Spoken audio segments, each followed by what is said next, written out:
Nadie en el destacamento entendió por qué aquel joven legionario moribundo, hallado en un lodazal tras la panadería, se aferraba a una hogaza de pan como si fuera el estandarte perdido de su legión. Ocurrió en el otoño del año 47 después de Cristo, en la húmeda y perpetuamente gris provincia de la Germania Inferior.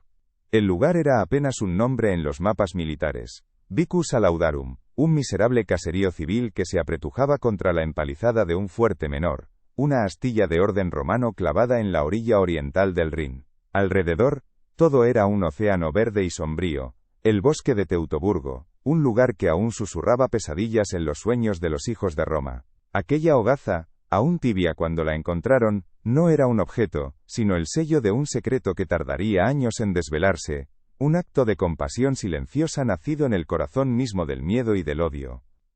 Para entender aquel gesto, es necesario retroceder, no años sino apenas unas horas, a la oscuridad que precede al alba.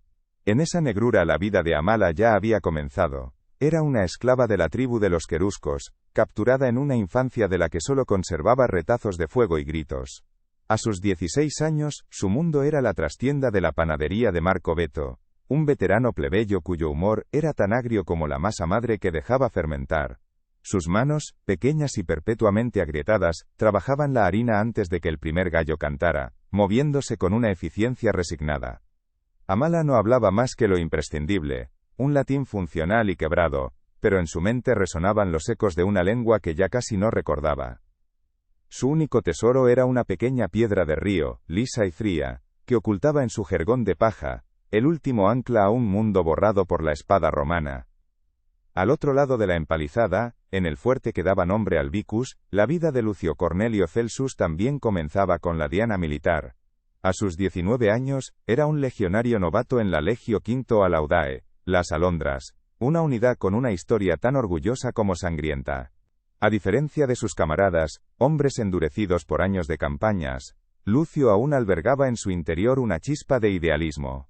Creía, o quería creer, en la misión civilizadora de Roma, en que sus murallas y calzadas traían algo más que conquista y tributos. Era reflexivo, a menudo silencioso, y sus ojos aún no habían adquirido esa dureza vacía que delataba a los veteranos.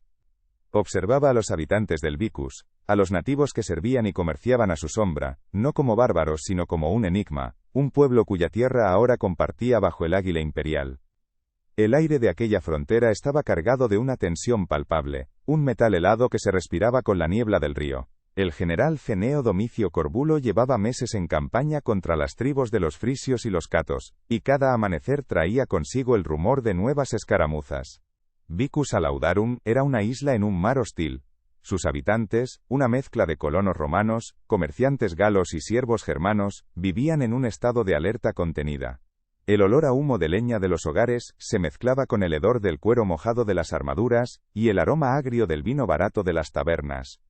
Más allá de las tierras despejadas para el cultivo, el bosque era una muralla infranqueable, un dominio donde las leyes de Roma no significaban nada, y donde cada sombra podía ocultar a un guerrero con una lanza en la mano.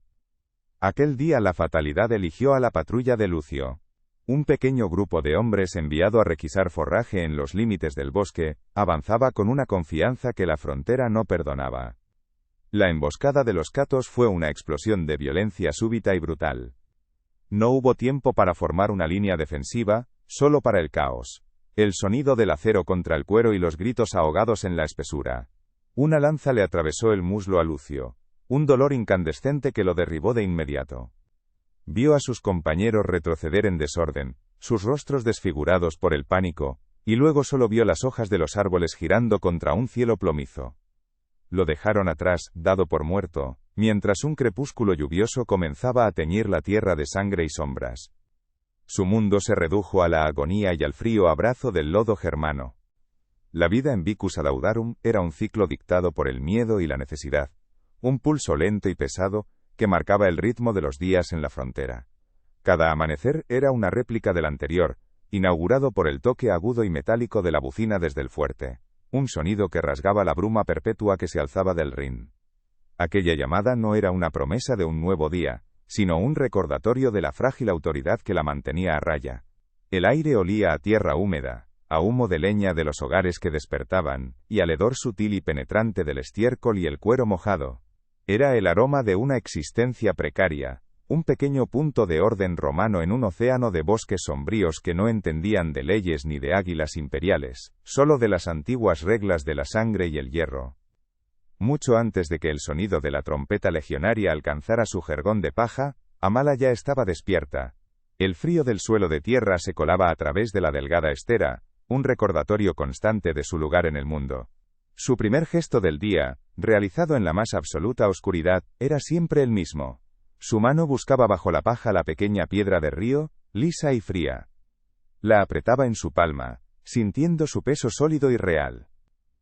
Era un ancla, el único fragmento tangible de una vida que apenas recordaba, un mundo de riachuelos y claros en el bosque que había sido borrado por el fuego y la espada.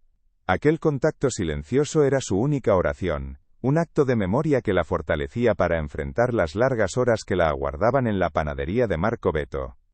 Sus pies descalzos apenas hacían ruido sobre el suelo de tierra apisonada mientras se dirigía a la trastienda.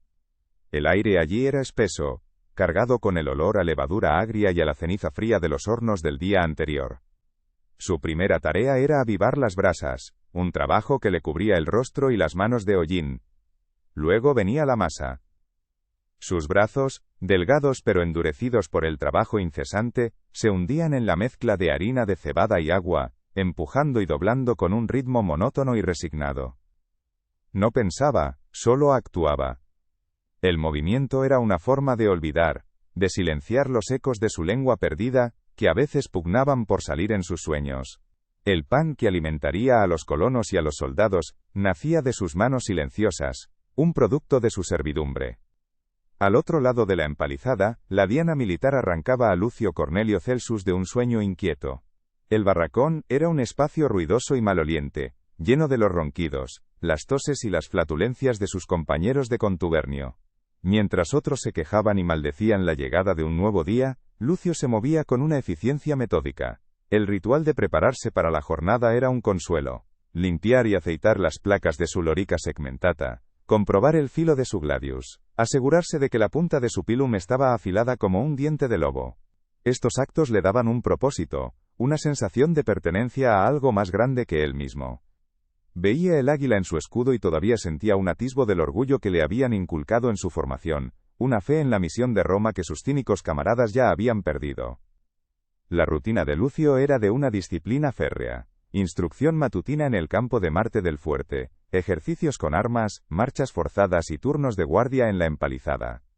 Desde allí arriba, observaba la vida del vicus con una curiosidad que no compartía con los demás.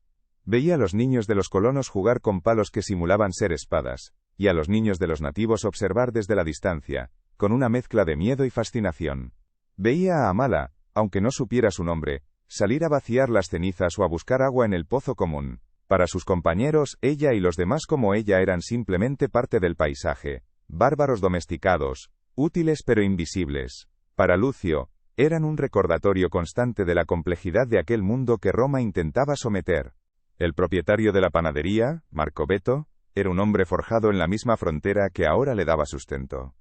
Veterano de las campañas de Germánico, había cambiado la espada por la pala de panadero, pero su temperamento no se había suavizado.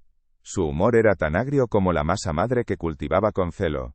Gobernaba su pequeño dominio con gritos y amenazas. Su principal preocupación era el beneficio y evitar cualquier tipo de problema con las autoridades del fuerte. Para él, Amala no era una joven con un pasado roto, sino una inversión, un par de manos que costaban menos que las de un trabajador libre. La observaba trabajar con ojos de halcón, midiendo su eficiencia, sin ofrecer jamás una palabra de aliento, solo la corrección áspera de sus errores. La vida en Vicus Alaudarum fluía entre estos dos mundos que apenas se tocaban. El sonido rítmico del martillo del herrero, reparando una rueda de carro o una pieza de armadura, se mezclaba con las voces de los comerciantes galos que regateaban en un latín bastardo. El olor del pan de cebada recién horneado se unía al aroma metálico de la sangre del matadero, y al perfume agrio del vino barato, que se derramaba en la única taberna del lugar. Era una sinfonía de la supervivencia, una coexistencia tensa donde cada cual conocía su lugar. Los colonos romanos se mantenían juntos, mirando con desconfianza a los siervos germanos, quienes a su vez guardaban un silencio resentido, sus lealtades divididas entre sus amos y sus parientes que aún vivían libres en el bosque. Amala se movía a través de este paisaje social como un fantasma. Su silencio no era solo una barrera lingüística, sino un escudo. Había aprendido que pasar desapercibida era la mejor forma de evitar el dolor. Los otros esclavos y siervos del Vicus, en su mayoría de tribus rivales como los catos o los frisios, la veían con recelo. Era una querusca, de la misma estirpe que Arminio, el gran traidor. Aunque ella era solo una niña cuando su pueblo fue aplastado en las campañas de castigo, la mancha de aquella herencia la seguía. Estaba sola, atrapada entre el desprecio de los romanos y la desconfianza de los otros subyugados. Su único confidente era la piedra en su jergón, la única testigo de su identidad secreta. Lucio también sentía una forma de aislamiento, aunque de naturaleza muy distinta. Sus compañeros eran hombres rudos, endurecidos por años de servicio, para quienes la guerra era un oficio y la crueldad una herramienta necesaria. Se burlaban de su afición por leer los rollos de papiro que su padre le enviaba desde Roma, de su silencio en las noches de borrachera. Lo llamaban el filósofo, un apodo que contenía tanto mofa como una pizca de extrañeza. Él no encontraba gloria en las historias de saqueos y brutalidad que contaban. En su lugar, sentía una creciente inquietud, una duda sobre si las murallas que construían servían para proteger la civilización, o simplemente para encerrar la barbarie, tanto la ajena como la propia. La tensión en la frontera era una bestia que nunca dormía. Cada pocos días, una patrulla regresaba con menos hombres de los que habían partido, o con un herido que contaba historias de emboscadas repentinas, de flechas que silbaban desde la espesura del bosque. El nombre del general Corbulo estaba en boca de todos. Sus campañas contra las tribus del norte enviaban ondas de violencia que llegaban hasta las puertas de su pequeño fuerte. Estos incidentes avivaban el recelo en el Vicus. Los colonos cerraban sus puertas más temprano, y los legionarios miraban a cada nativo con una sospecha renovada. El bosque, que parecía dormitar bajo el cielo gris, se sentía vivo y hostil, un enemigo que respiraba justo al otro lado de la tierra despejada. En la panadería, Amala sentía esta tensión en la demanda de pan. Cuando los rumores de conflicto eran más fuertes, los soldados compraban más, acaparando raciones por si el fuerte era asediado. Marco Beto se frotaba las manos, pero el aumento del trabajo recaía sobre los hombros de Amala. Sus jornadas se alargaban hasta bien entrada la noche, sus músculos gritaban en protesta silenciosa. El pan, símbolo de vida y sustento, se convertía para ella en un emblema de la ansiedad que consumía a sus captores. Amasaba el miedo de los romanos, lo horneaba y se lo vendía, un ciclo perverso del que era la pieza central y anónima. A veces, durante sus turnos de guardia en la torre de vigilancia más alta, Lucio observaba el humo que se elevaba de la chimenea de la panadería. Se preguntaba sobre la vida de la gente de allí abajo, sobre la esclava silenciosa que había visto en el pozo. ¿Qué soñaba? ¿Recordaba una vida antes de Roma? Estas preguntas eran un lujo, una debilidad en aquel lugar. Su deber era ver enemigos, no personas.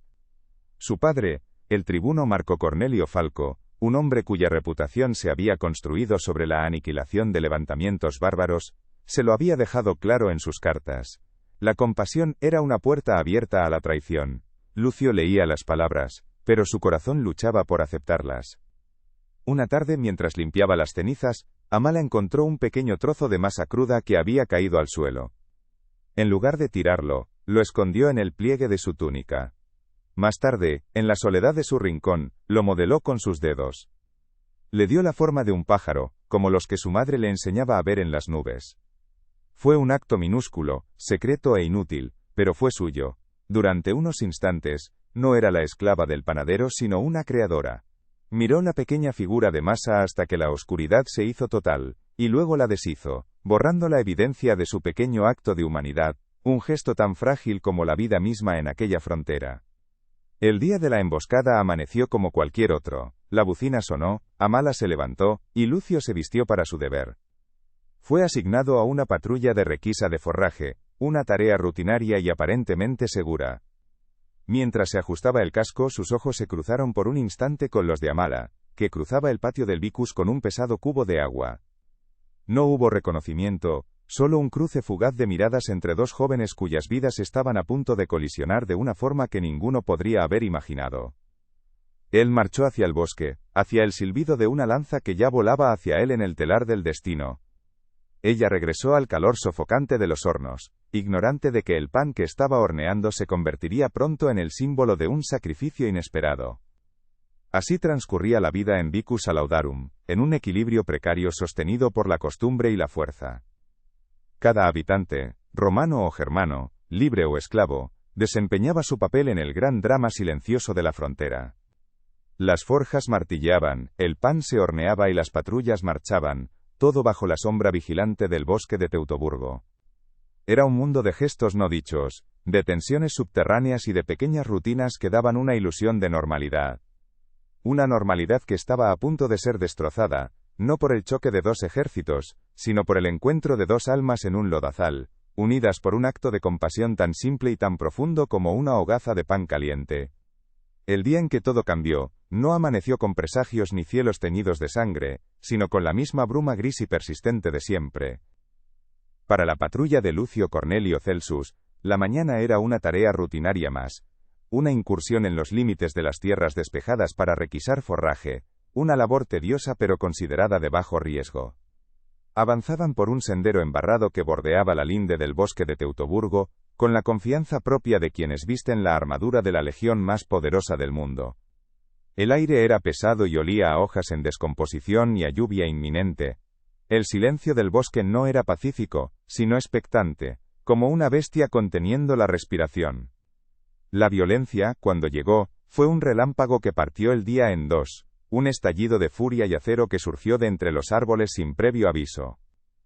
La emboscada de los catos fue una lección de brutalidad germánica. No hubo formación de batalla, ni oportunidad para el heroísmo. Fue un torbellino de gritos guturales, el sonido sordo de las hachas contra los escudos y el silbido mortal de las lanzas. Lucio sintió un dolor incandescente, una quemadura de hierro al rojo vivo que le atravesó el muslo y lo arrojó al suelo con la fuerza de un martillo.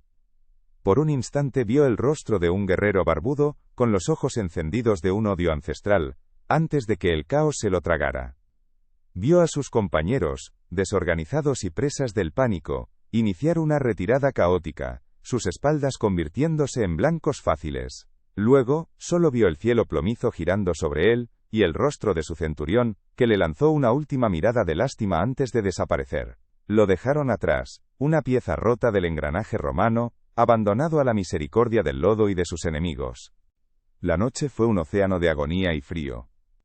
La lluvia, que había amenazado durante toda la mañana, comenzó a caer, primero, como un susurro, y luego como un aguacero implacable que lavaba la sangre de su herida y lo calaba hasta los huesos. La fiebre comenzó a trepar por su cuerpo, trayendo consigo imágenes delirantes de su hogar en la lejana Hispania, de campos de olivos bajo un sol que ya no recordaba. Impulsado por un instinto de supervivencia primario, comenzó a arrastrarse. Cada movimiento era una tortura que le arrancaba un gemido ahogado. Se orientaba por la vaga memoria de la dirección del Vicus, un tenue resplandor anaranjado que apenas se distinguía tras la cortina de lluvia. Su mundo se redujo a ese esfuerzo, a la sensación del barro frío bajo sus manos, y a la promesa de un refugio que parecía inalcanzable. Finalmente, sus fuerzas lo abandonaron en un callejón oscuro y fétido tras la panadería, donde su conciencia se disolvió en una oscuridad fría y húmeda. El alba llegó sin fanfarria, una mancha grisácea que se filtraba a través de la niebla. Dentro de la panadería, la vida había comenzado horas antes. Amala, con el rostro manchado de hollín y harina, sentía el calor de los hornos en su espalda, mientras movía las pesadas hogazas de pan de cebada. El ciclo era inmutable, un ritual que marcaba su existencia. Fue entonces cuando la voz de Marco Beto, áspera y desprovista de cualquier amabilidad, resonó desde el interior. Le ordenó que sacara las cenizas frías del horno de la noche anterior y las arrojara al montón de desperdicios del callejón. Era una tarea sucia, reservada para ella. Con un pesado cubo de madera en sus manos, Amala salió por la puerta trasera, adentrándose en el aire helado de la mañana, sin saber que estaba a punto de tropezar con el destino que la aguardaba en el fango. El callejón tras la panadería era un lugar de olvido, un estrecho pasadizo de tierra apisonada que olía a vino derramado, a basura y a la humedad perpetua del Rin. Al principio, no vio más que un bulto informe acurrucado contra unos barriles viejos, una silueta oscura que podría haber sido un saco de grano desechado, o un borracho durmiendo la mona. Sintió un escalofrío de aprensión, la cautela instintiva de los desvalidos. Se acercó con sigilo, lista para retroceder al menor signo de peligro. Fue entonces cuando la pálida luz del amanecer se reflejó en algo que brillaba débilmente bajo una capa de barro y hojas. Un destello metálico, inconfundible. La hombrera curvada de una lorica segmentata. Su corazón se detuvo. No era un borracho, era un legionario, era el enemigo. Un torrente de emociones heladas la inundó. El uniforme. El águila. El símbolo de todo lo que había perdido, del fuego que había consumido su aldea, de los gritos que aún resonaban en sus peores pesadillas. El odio, un veneno antiguo y familiar, le subió por la garganta, un impulso de dejarlo allí, de que la naturaleza reclamara lo que era suyo, de que el bosque que lo había herido terminara su trabajo. Era justicia, una retribución diminuta pero satisfactoria por la aniquilación de su pueblo.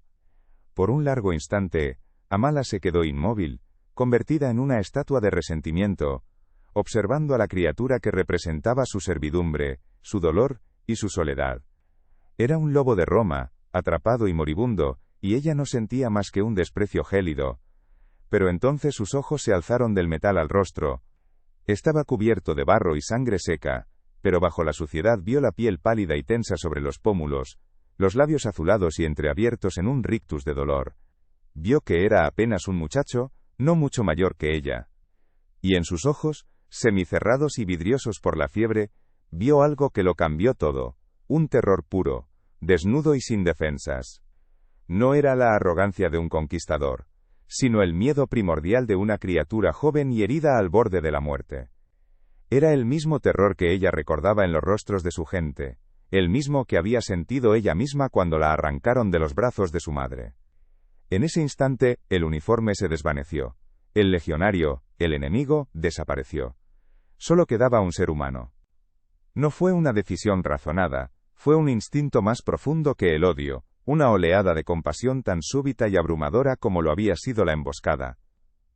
Sin pensarlo dos veces, dio media vuelta y corrió de vuelta al interior de la panadería. Sus manos, moviéndose con una urgencia que no sentía desde su infancia, buscaron entre los panes que se enfriaban en la repisa. Ignoró las hogazas grandes destinadas a la venta y agarró la más pequeña, la que Marco Beto le asignaba a ella como su propia y escasa ración diaria. Aún estaba tibia, un pequeño sol de vida y sustento en sus manos frías. Aquel pan, nacido de su propio trabajo y destinado a su propia supervivencia, se convirtió en una ofrenda. Regresó al callejón, moviéndose como una sombra. El legionario no se había movido, su respiración era un estertor apenas audible. Sin una palabra, Amala se arrodilló en el fango junto a él. Con una delicadeza que sus manos agrietadas apenas recordaban, apartó la mano flácida del muchacho, y colocó la hogaza tibia en su palma, cerrando sus dedos fríos sobre ella. Por un momento, los ojos delirantes de Lucio parecieron enfocarla, una chispa de confusa gratitud en su abismo de dolor. Fue un instante de comunicación pura, más allá de las lenguas y los odios. Antes de que el miedo a ser descubierta la paralizara, Amala señaló con la barbilla una pila de barriles de vino vacíos y mal apilados, un escondite precario pero posible. Un gesto fugaz, desesperado. La voz de Marco Beto, afilada como un cuchillo, rasgó el aire desde la puerta de la panadería, preguntando qué demonios estaba haciendo. El hechizo se rompió. El miedo, frío y familiar, regresó con toda su fuerza. Amala se levantó de un salto, lanzó una última mirada al joven acurrucado en el suelo, y se apresuró a volver al interior, al calor sofocante de los hornos, y a la seguridad de su invisible existencia. Dejó atrás a un legionario moribundo que se aferraba a un trozo de pan como si fuera el estandarte perdido de su legión. Un secreto silencioso que ahora los unía, un acto de humanidad sembrado en el corazón mismo del odio, esperando, como una semilla en invierno, a que el tiempo revelara sus amargas consecuencias. El descubrimiento de Lucio Cornelio Celsus no fue un acto de rescate heroico, sino un hallazgo desconcertante que sembró la confusión en el corazón de la patrulla de búsqueda. Lo encontraron al amanecer, no en el bosque como esperaban, sino en el fango de un callejón olvidado, apenas a unos pasos de la empalizada del fuerte. Estaba vivo, pero su vida pendía de un hilo tan delgado como la niebla que lo envolvía. Lo que dejó perplejos a los legionarios no fue su herida, ni el delirio febril que enturbiaba sus ojos. Fue la hogaza de pan. Aferraba aquel mendrugo de cebada, cubierto de barro y sangre, con la misma tenacidad con la que un soldado moribundo se aferra al águila de su legión. Era un detalle absurdo, ilógico, una pieza que no encajaba en el brutal mosaico de una emboscada germana, y que transformó el alivio del hallazgo en un misterio inquietante.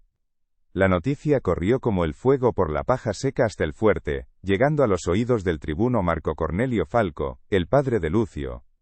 Su reacción no fue la de un padre angustiado, sino la de un comandante cuya autoridad había sido desafiada.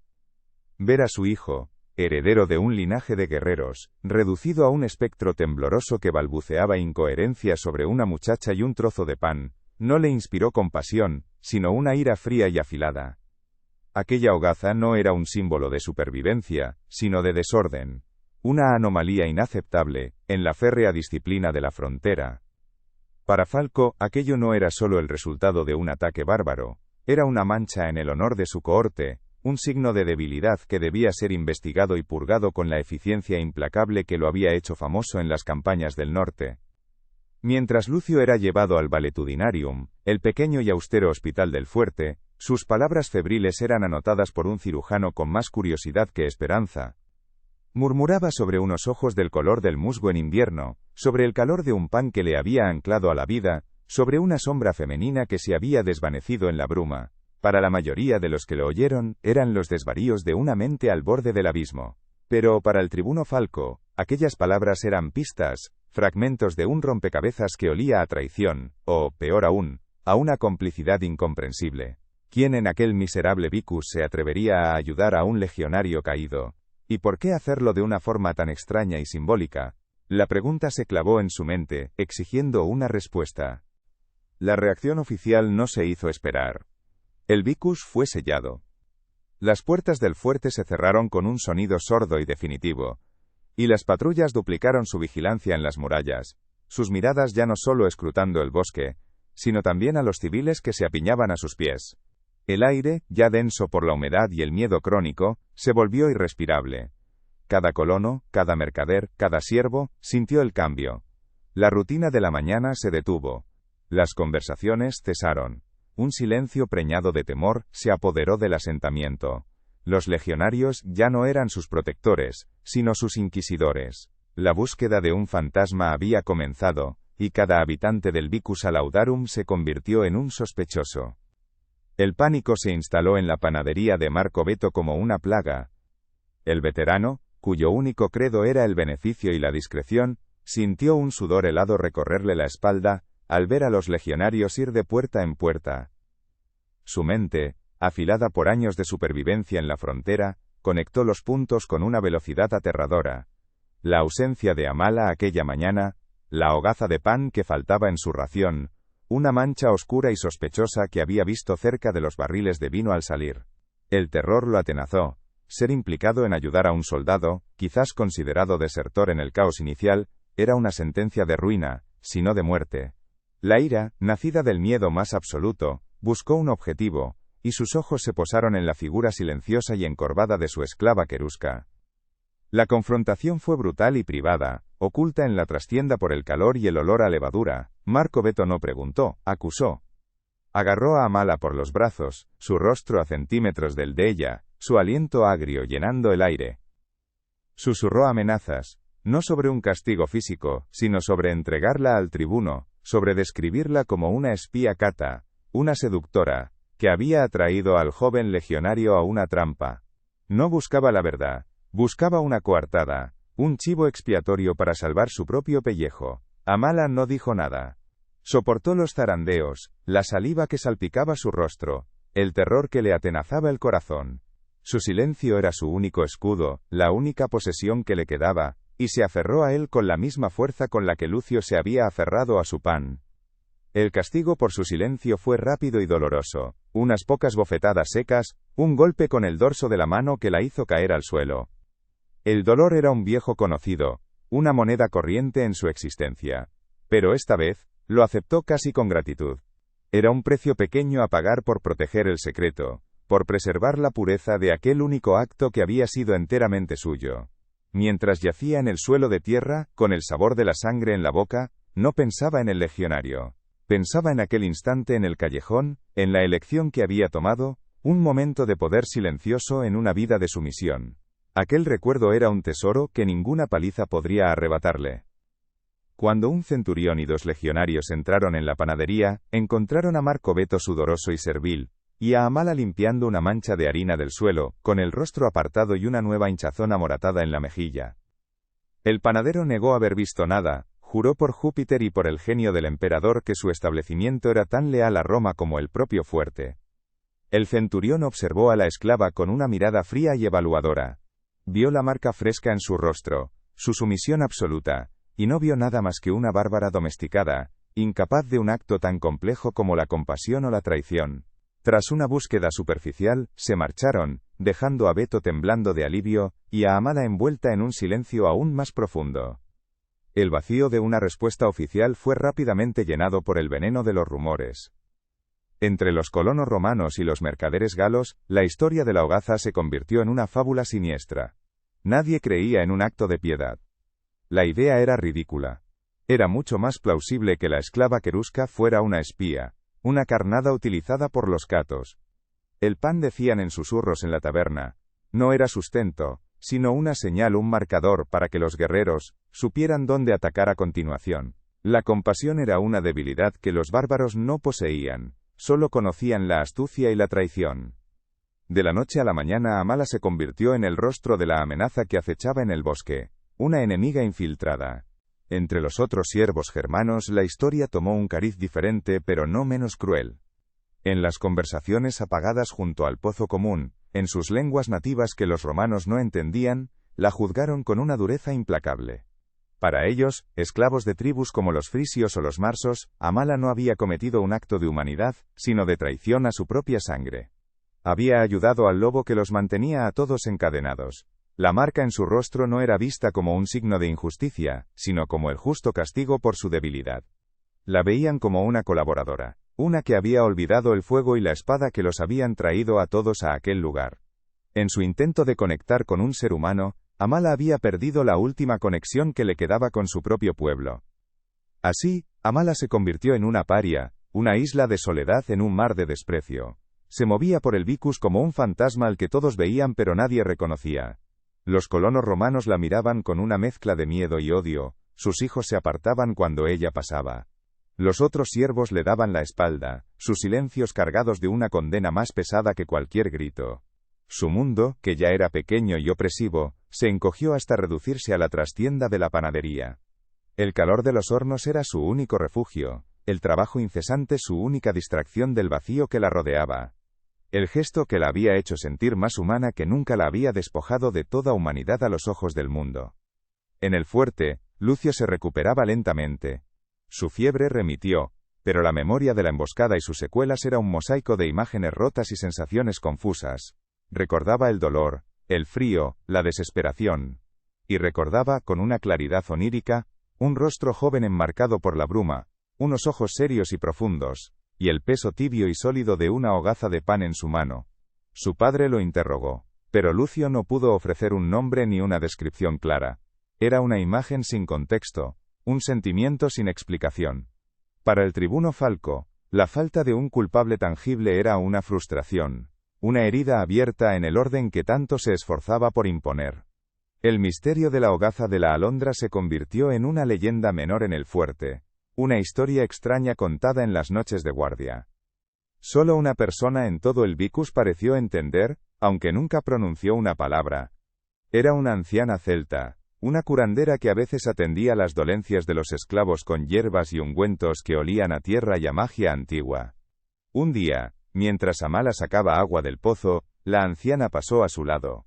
Sus ojos, nublados por las cataratas pero increíblemente lúcidos, se detuvieron en la mejilla amoratada de la joven, y luego en sus manos, callosas por el trabajo.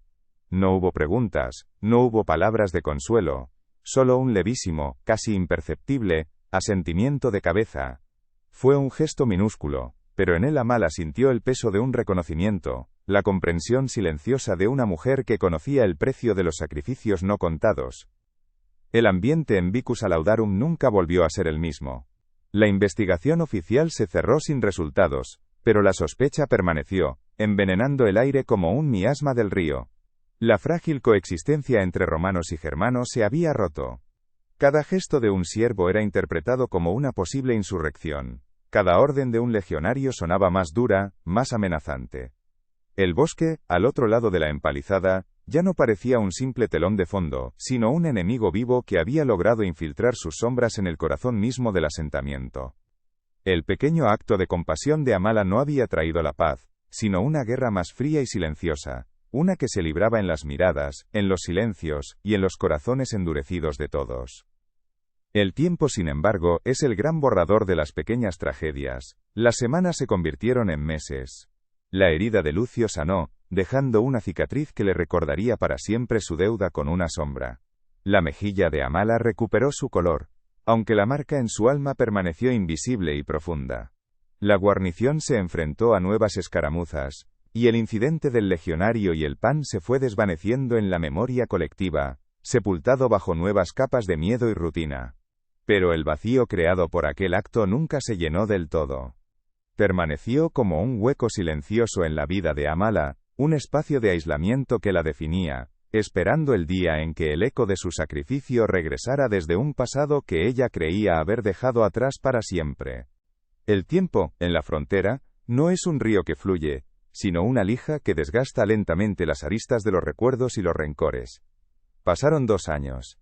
2 ciclos completos de estaciones húmedas y grises, 2 inviernos que blanquearon la tierra con escarcha, y 2 veranos que apenas lograron secar el barro perpetuo.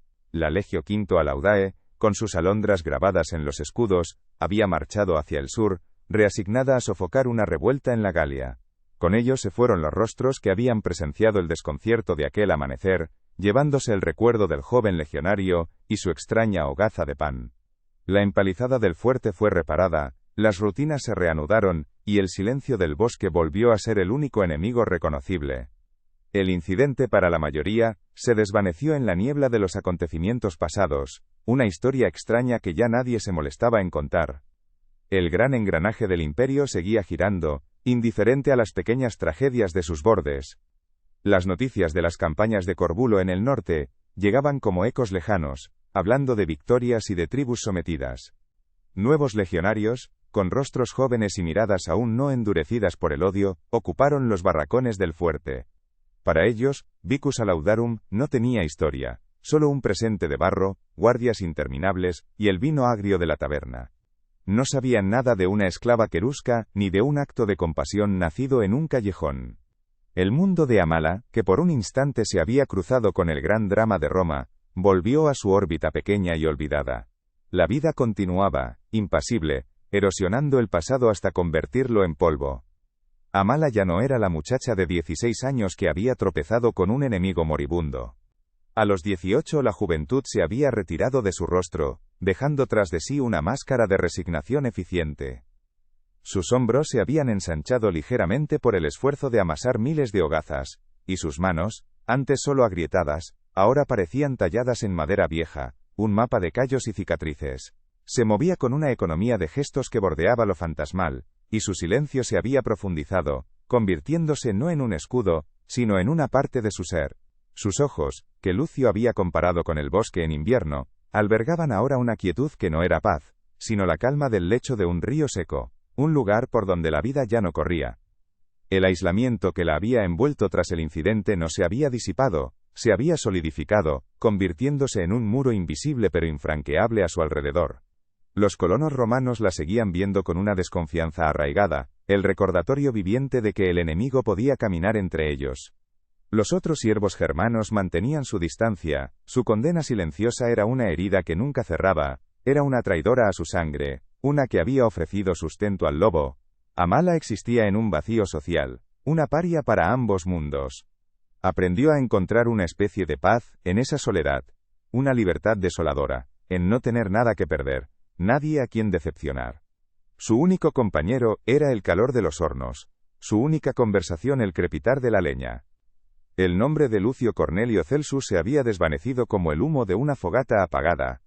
Para los pocos que aún recordaban el suceso, ya no era una persona, sino el protagonista de una leyenda confusa.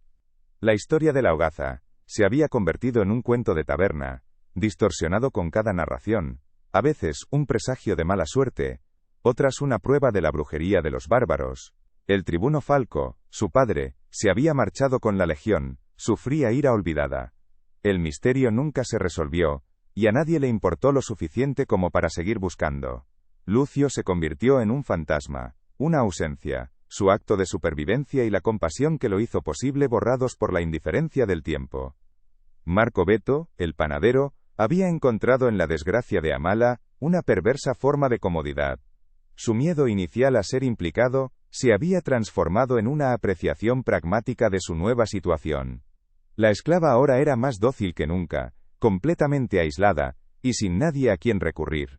Su silencio ya no era un desafío, sino una herramienta que él utilizaba a su antojo, exigiéndole más trabajo, ofreciéndole menos descanso, sabiendo que no habría queja ni resistencia. La cicatriz emocional que el incidente había dejado en Amala era, para él, una garantía de su sumisión. Había olvidado el motivo de la paliza que le dio, pero recordaba perfectamente su efecto. La crueldad, como la rutina, se había vuelto un hábito. Pero en el santuario interior de la mente de Amala, el tiempo no había erosionado nada. Al contrario, había destilado la memoria de aquel amanecer hasta su esencia más pura.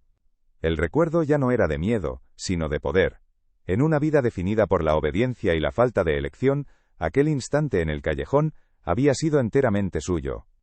La decisión de volver a la panadería, de tomar el pan, de ofrecerlo.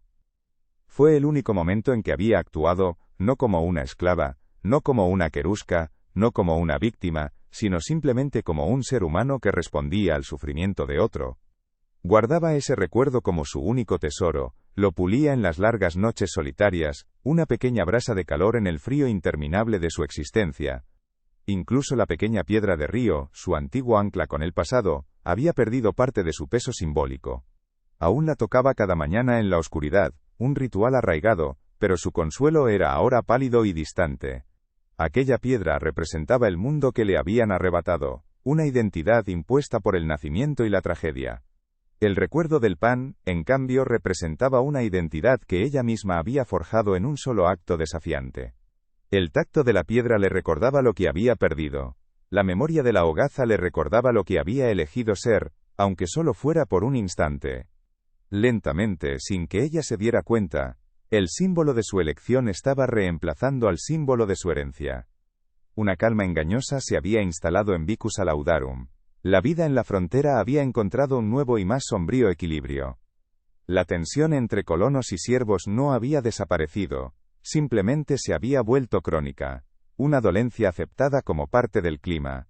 Las empalizadas seguían en pie, el águila romana seguía vigilando desde el fuerte, y el pan seguía horneándose cada día. Para un observador externo todo parecía igual que 2 años antes. Pero las cicatrices, aunque invisibles, estaban ahí. El miedo se había vuelto más profundo, la confianza se había extinguido por completo, y el silencio entre las personas se había hecho más pesado, cargado de todo lo que no se había dicho y nunca se diría. El imperio, en su marcha incesante, olvidaba rápido, pero el destino, a veces, tiene una memoria más larga y cruel. El pasado no estaba muerto, solo dormía. En el segundo otoño tras la partida de la Legio V a Laudae, un rumor transportado por un mercader de pieles llegado del sur, comenzó a serpentear por el Vicus. Hablaba de un destacamento que regresaba de las campañas de la Galia, una unidad de veteranos condecorados enviados a reforzar la frontera del Rin. Llevaban un estandarte familiar, el de una alondra con las alas desplegadas. El rumor era vago, una simple brisa en el aire estancado, pero para Amala, que lo escuchó de pasada mientras barría la entrada de la panadería, fue como el primer temblor de tierra bajo sus pies, un aviso de que el mundo que había permanecido estático durante tanto tiempo, estaba a punto de fracturarse de nuevo. El rumor que había llegado con el mercader de pieles no tardó en tomar forma y cuerpo.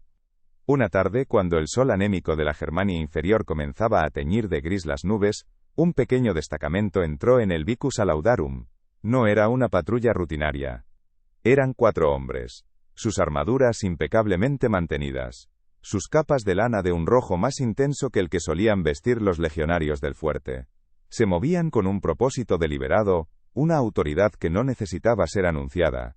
A su cabeza marchaba un optio, distinguido por el bastón de vid que llevaba en la mano y por las faleras, los discos de plata que adornaban su arnés de cuero, medallas que hablaban de valor y campañas lejanas. La vida del miserable caserío se detuvo. Las conversaciones cesaron. Las puertas se entreabrieron y cientos de ojos curiosos y temerosos siguieron su avance por el camino embarrado, un silencio expectante cayendo sobre el lugar como una red. Amala, que barría la entrada de la panadería, sintió una sacudida de un pavor inexplicable.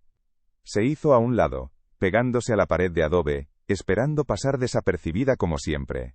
El óptio se detuvo en el centro del pequeño claro que hacía las veces de plaza. Se quitó el casco, revelando un rostro que ya no era el de un muchacho. Estaba curtido por el sol y el viento, más anguloso, con una nueva dureza en la línea de la mandíbula. Pero los ojos, aunque ahora portaban la confianza de un oficial condecorado, eran los mismos. El corazón de Amala dejó de latir. El tiempo se plegó sobre sí mismo. El fantasma de su único acto de desafío, el secreto que había guardado como una brasa en su alma, había regresado. Era Lucio Cornelio Celsus, ya no una víctima en el fango, sino un conquistador que volvía a reclamar una deuda. Junto a Lucio se encontraba un hombre mayor, un civil vestido con una túnica de lana fina de un color púrpura apagado, un lujo extravagante en aquel rincón del mundo. Su rostro era un mapa de autoridad y desdén, el de un hombre acostumbrado a que el mundo se doblegara a su voluntad. Ignorando a la chusma que los observaba, Lucio y el hombre mayor se dirigieron directamente hacia la panadería. Marco Beto salió a su encuentro, inclinándose en una reverencia servil, su rostro pálido y sudoroso. Lucio habló, su voz firme y clara, resonando en el silencio opresivo. «He vuelto», dijo, sin dirigirse a Beto, sino mirando por encima de su hombro, buscando algo en la penumbra de la tienda. «He vuelto para cumplir un voto. Para encontrar a la muchacha que me salvó la vida y comprar su libertad». Las palabras cayeron como piedras en un pozo, un acto de honor tan inesperado que parecía irreal. El hombre mayor era, como Amala ya sospechaba, Marco Cornelio Falco, el padre de Lucio, ahora un tribuno retirado que vivía de las glorias de su carrera. Observó a Amala, que había sido empujada hacia la luz por un nervioso Beto, con una curiosidad fría y distante. No había calidez en su mirada, solo la evaluación de un estratega que analiza una pieza en el tablero. Era evidente que este acto de gratitud era una idea de su hijo, una cuestión de honor personal que él, como paterfamilias, estaba allí para sancionar y supervisar con la debida gravedad. Su mera presencia transformaba el gesto de Lucio, despojándolo de su calor espontáneo, y convirtiéndolo en una transacción formal, un asunto de la gens Cornelia, no del corazón. La frialdad de Falco era una sombra que se cernía sobre la nobleza de la intención. Para subrayar la importancia de la deuda, Falco decidió hablar. Su voz era grave, acostumbrada a arengar a centurias enteras. Comenzó a relatar las circunstancias de aquel tiempo, para que todos los presentes entendieran la magnitud del acto de su hijo, y por extensión, de la compasión de aquella esclava. Habló con un orgullo apenas velado de la campaña que estaban librando entonces, una operación de limpieza necesaria para aplastar los últimos focos de resistencia de los queruscos, tras una rebelión cerca del río Lipe. Describía las maniobras y las victorias como un granjero hablaría de una buena cosecha, una cuestión de necesidad y eficiencia. Para Amala, cada palabra era una gota de veneno. Queruscos. Río Lipe. Las llaves oxidadas de una puerta en su memoria comenzaron a girar con un chirrido aterrador. Mientras Falco hablaba gesticulando para enfatizar un punto táctico, la luz del atardecer iluminó su rostro. Los ojos de Amala se clavaron en un detalle que hasta entonces había permanecido oculto por la sombra del pórtico. Una cicatriz. Una línea blanca y delgada que le partía la ceja derecha, una media luna pálida sobre la piel curtida. La imagen la golpeó con la fuerza de un recuerdo físico. Un rostro iluminado por el resplandor de las llamas, gritando órdenes en un latín que ella apenas entendía, la misma cicatriz brillando contra una frente manchada de hollín. El aire se espesó en sus pulmones, volviéndose irrespirable. El terror sin nombre que había sentido al verlos llegar, empezó a adquirir un rostro, un nombre, una forma específica y monstruosa. El golpe final llegó un instante después. Falco, en un gesto de orgullo paternal, posó su mano sobre el hombro de Lucio. En el dedo anular de esa mano, un pesado anillo de plata captó la luz. No era un simple sello, estaba tallado con un detalle exquisito. la cabeza de un lobo gruñendo, con las fauces abiertas en una expresión de furia eterna.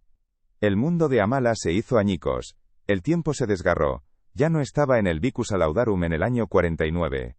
Estaba de nuevo en su aldea, una niña pequeña escondida tras un carro volcado, el aire espeso por el humo y los gritos. Vio a un oficial romano con una cicatriz sobre el ojo, de pie sobre el cuerpo inerte de su padre. Y vio esa misma mano, con ese mismo anillo del lobo, limpiar la sangre de una espada en la túnica de un hombre caído. Todo se detuvo. El zumbido de las moscas, el murmullo de los curiosos, la voz satisfecha de Falco, todo se desvaneció en un rugido sordo dentro de su cabeza. El calor de la panadería a su espalda se convirtió en el fuego que devoraba su hogar. El hombre que estaba frente a ella, el benefactor, el padre del muchacho al que había salvado, era el arquitecto de su orfandad. Era el carnicero de su pueblo. Era la razón por la que sus únicas posesiones en el mundo eran una túnica raída y una piedra de río. Había salvado al hijo del monstruo que había creado su infierno. La ironía era tan vasta, tan cruel, tan absolutamente perfecta en su horror, que le robó el aliento y amenazó con quebrar la delgada cáscara de cordura que la había mantenido entera durante años. Su rostro, esa máscara de estoica impasibilidad que había perfeccionado durante años, no se movió, ni un músculo se crispó, pero el cambio ocurrió en sus ojos. Lucio siempre los había recordado como el bosque en invierno, quietos y profundos. Ahora, esa quietud se rompió. La resignación se evaporó, y en su lugar surgió algo aterrador, la claridad absoluta del conocimiento. Un abismo de dolor ancestral que de repente encontraba su fuente. Un odio recién nacido, puro y abrasador, que quemaba desde dentro. Lucio, absorto en la nobleza de su propio gesto, no lo vio. Pero Falco sí. Por primera vez el tribuno retirado la miró de verdad. Y en esos ojos ya no vio a una esclava anónima. Vio a un testigo. Vio el juicio viviente de sus actos, una cuenta que creía saldada, y que de repente se le presentaba, impagable. Lucio terminó su discurso, la oferta de libertad y una bolsa de monedas de plata depositadas a los pies de Marco Beto. Esperaba una reacción. Lágrimas, gratitud, una balbuceante muestra de alegría. En su lugar, se encontró con el silencio. Un silencio que no era vacío, sino denso, pesado, cargado con el peso de una verdad revelada. Era el silencio de un abismo que acababa de abrirse entre ellos, un cañón excavado por la historia y la sangre que ninguna cantidad de plata o buena voluntad podría jamás salvar. El gran gesto de honor se había convertido en un espectáculo grotesco. La redención se había transformado en una profanación. El pasado no había sido redimido. Había vuelto de su tumba para reclamar su libra de carne, y su aliento helado apagó la llama de la gratitud, dejando solo la oscuridad de una ironía sagrada y devastadora. El gesto de Lucio, concebido en el noble crisol del honor, se marchitó en el aire viciado por la verdad. La oferta de libertad, la bolsa de plata que yacía en el barro como una ofensa, quedó suspendida en un silencio que se extendió desde el corazón inmóvil de Amala hasta contagiar a la multitud. Nadie entendió qué ocurría, solo sintieron el cambio, la transmutación de un acto de gratitud en algo denso y terrible. Lucio, con el rostro enrojecido por una confusión que comenzaba a teñirse de vergüenza, miró a su padre en busca de una explicación, pero solo encontró el gélido pragmatismo del estratega que ha caído en su propia trampa. Falco había visto el abismo que se abría en los ojos de la esclava, y comprendió que aquella cuenta, que él creía pagada con sangre y olvidada por el tiempo, acababa de serle presentada de nuevo, impagable y eterna. El honor se había vuelto ceniza. Sin una palabra, el tribuno retirado agarró a su hijo por el brazo, un gesto brusco que rompía el hechizo. La retirada fue rápida, desprovista de toda la pompa y la gloria que habían planeado. No hubo discursos, no hubo honores de la centuria. Solo una huida silenciosa, una evacuación táctica de un campo de batalla emocional donde habían sufrido una derrota absoluta. Mientras era arrastrado hacia los caballos, Lucio volvió la cabeza una última vez, su mirada buscando desesperadamente la de Amala, implorando una respuesta, una palabra, una lágrima, cualquier cosa que diera sentido a aquel desastre. Pero el rostro de ella era una máscara de piedra, sus ojos un reflejo del cielo gris, vacíos de todo sentimiento reconocible. Se marcharon del Vicus Alaudarum, no como benefactores, sino como espectros expulsados por un poder que no comprendían, dejando tras de sí un silencio más profundo que el que habían encontrado. Fue entonces cuando Amala se movió, con una calma que helaba la sangre, dio un paso adelante, ignorando al aterrorizado Marco Beto y a la multitud que la observaba.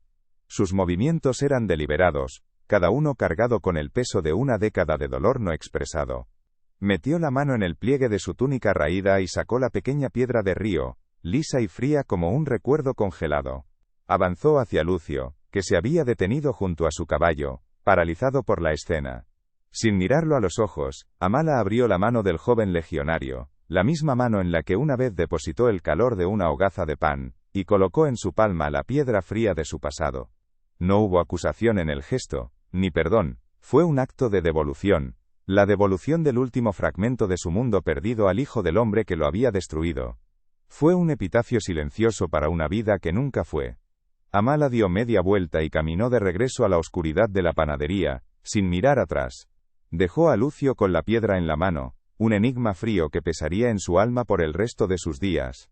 Falco, desde su montura, observó la escena, y por primera vez en su vida de conquistas, su rostro de mármol mostró una fisura, una sombra de algo que podría haber sido horror. Él, a diferencia de su hijo, entendió. Entendió que aquella piedra no era una simple roca, sino el peso de todos los pueblos que había aplastado, el testimonio mudo de todos los fuegos que había encendido. La libertad que Amala había rechazado no era la que Lucio le ofrecía, sino la de perdonar, la de olvidar. Al devolver la piedra, había elegido permanecer encadenada a su verdad, una guardiana solitaria, de una memoria que el imperio se esforzaba por borrar. Y así, la historia no terminó con un grito, sino con un silencio que resonaría a través de los años. Amala continuó horneando el pan en Vicus Alaudarum, su aislamiento ahora completo, su alma un santuario para un odio puro y tranquilo. Lucio Cornelio Celsus regresó a Roma, ascendió en las filas, y se convirtió en un hombre poderoso. Pero hasta el día de su muerte, en su rica villa junto al Tíber, conservó sobre su escritorio una pequeña y lisa piedra de un río germano cuyo nombre nunca conoció. La miraba a menudo, intentando descifrar su significado, el porqué de aquel día en que su acto de honor más grande se convirtió en su fracaso más incomprensible. La piedra permaneció en silencio, un recordatorio perpetuo de que algunas deudas no se pueden pagar con plata, y que las heridas más profundas no son las que inflige la espada, sino las que deja un acto de compasión que llega demasiado tarde.